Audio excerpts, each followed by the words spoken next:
Sa pamamagitan ng state-of-the-art 25,000 watts fully digital AM power stereo transmitter. Ito ang DZME 1530, numero 1 sa paghahatid ng mga sariwang balita, impormasyon, komentaryo, alib, musika at public service. DZME 1530, una sa kanan, ang himpilang may paninindigan. Rex Kayanong sa Target On Air. Yun daw hong pag-ipit ho ng DBM, doon ho sa 160 billion, ito daw ho yung bahagi ho ng pambansang budget. Ito ho yung kino-question ni Senador Drilon. Kilala niyo si Drilon? Di ba nagpalabas ng press release sa Senate at tapos na. At hindi na ho siya tatakbo. Kumbaga graduate na ho yung mama. Sa tagal naman ho niya sa Senado. Boss, ako'y nakapuruntong pa eh. Yan ho nasa Senado na. Kumbaga ilang dekada na. Kaso iba nga lang ho karisma ho ni Drilon. Kumbaga kung budget hearing, Senate hearing ang pag-uusapan, sabihin na ho natin na ginagawa ho niyang tulugan ho yung Senado. Ginagawa ho niyang, sabi nga ho, kwarto. Pero kapag nagising ho yung, nagising ho yung pinakamatakaw, dyan ho sa Senado, abay kaya ho niya sagutin. Yun lang ho ang kalamangan ho ni Drilon, di ba? Kaya nga sabi nga ho nila na hindi pa daw ho tapos yung issue dyan ho sa national budget. Ang katunayan ho kasi dyan at kino-question ho ng mga senador na hindi daw ho agad kumbaga yung pagpapalabas ng 160 billion, di ba? Ito daw ho yung pondo doon ho sa mga infrastructure at social amelioration program. Ito ho'y nilagyan ng Department of Budget and Management o DBM o nilagyan ho ng marka for later release. Di ba? Kumbaga meron ho dong nilagyan ho ng sign para bang sa LTO. Di ba? Halimbawa may mag-a-apply ho. At kukuha ho ng kung ano-ano ho, magre-renew. May mga sign ho doon ng ballpen. Halimbawa kung kulay red ho yan, kung ano pa man ho kulay yan. Ibig sabihin, dumaan ho yan doon ho sa tamang ayusan para ho mapabilis yung proseso mga kaibigan. Ngayon, dito ho sa pag-question, nasa 160 billion. Di ba? Ang 60 ho dito, mga kaibigan, abay may hinala ho dito si Senate Minority Leader. Ito ho si Drilon, baka daw ho may kinalaman sa 2022 election, yung pag-ipit ho ng DBM. Kumbaga, kontrolado ho ng DBM, itong 160 billion, ito hong pondo na to mga kaibigan, sabi ho dito ni Drilon, abay, dahil may i-release daw ho yan mga kaibigan, kapag ka daw ho may pahintulot ng Pangulo, di ba? Maging ng budget secretary o sino mang opisyal ang binigyan ho ng authority ng ating Pangulo para lang ho ma-release yung pondo na yan. Kumbaga, delaying tactic. Sabi ho nung mama, teka, may posibilidad dito na pwedeng gamitin sa 2022 national election, abay 160 billion yan, boss. Di ba?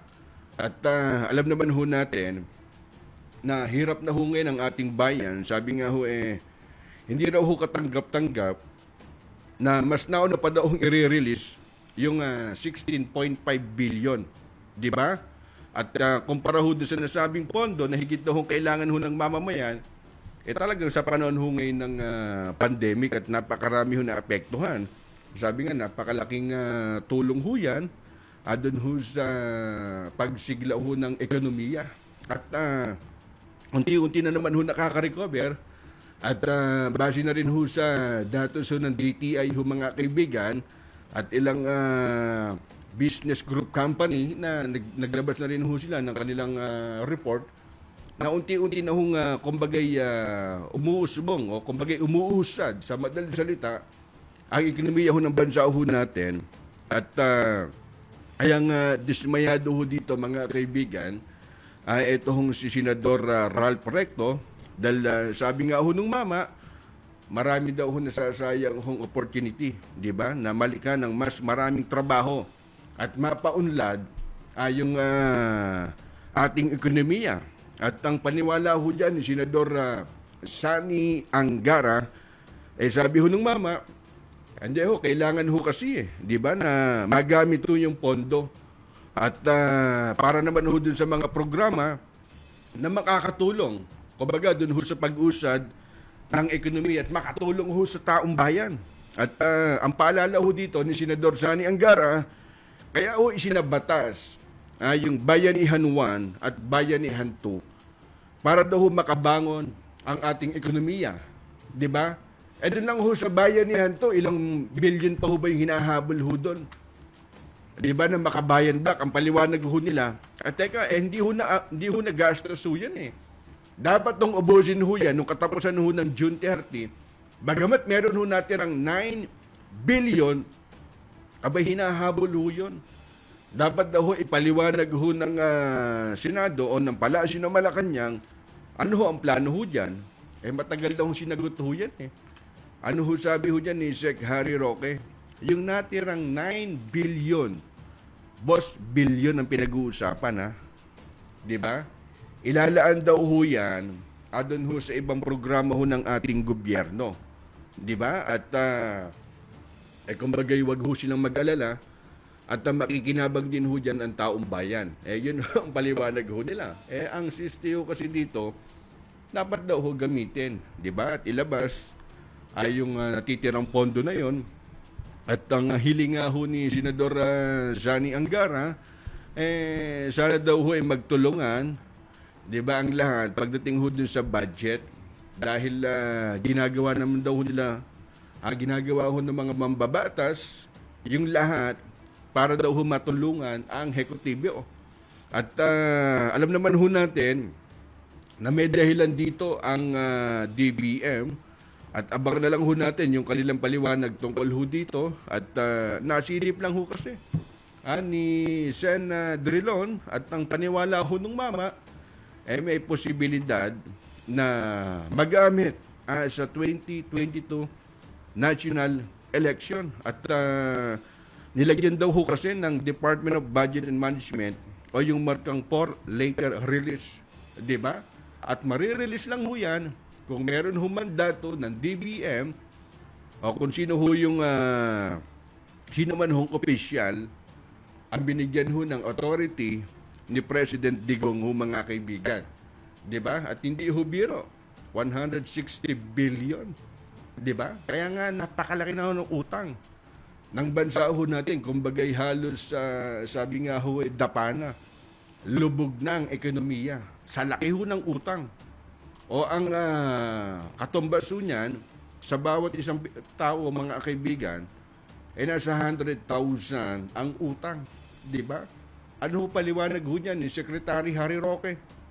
Abay sabi ho nung mama, hindi ho kasalanan ho ni President Digong. Kasalanan ho yan ng pandemic. Tama yung sabi ho niya. Pero, sino ba presidente ho ngayon? Di ba? Kumbaga ho sa PNP, command responsibility, na kapag ikaw regional director, di ba? Sabit ho yung RD o yung provincial director. Ngayon, dito ho sa problema ho ng bansa ho natin, talaga napakahirap po sa katayuan ng ating Pangulo. At hindi ho biro ang ginagampanan ho niya, di ba? Baka nga kung iba lang ho nanalo hong presidente, mga kaibigan, alam nyo, baka hindi ho kayang solusyonan itong problema ho ng bansa ho natin. Oras sa Pilipinas sa 3:29 ng hapon. Sa pamamagitan ng state-of-the-art 25,000 watts, fully digital AM power stereo transmitter. Ito ang DZME 1530. Numero 1 sa paghahatid ng mga sariwang balita, impormasyon, komentaryo, halik, musika at public service. DZME 1530. Una sa kanan, ang himpilang may paninindigan. Rex Kayanong sa Target On air.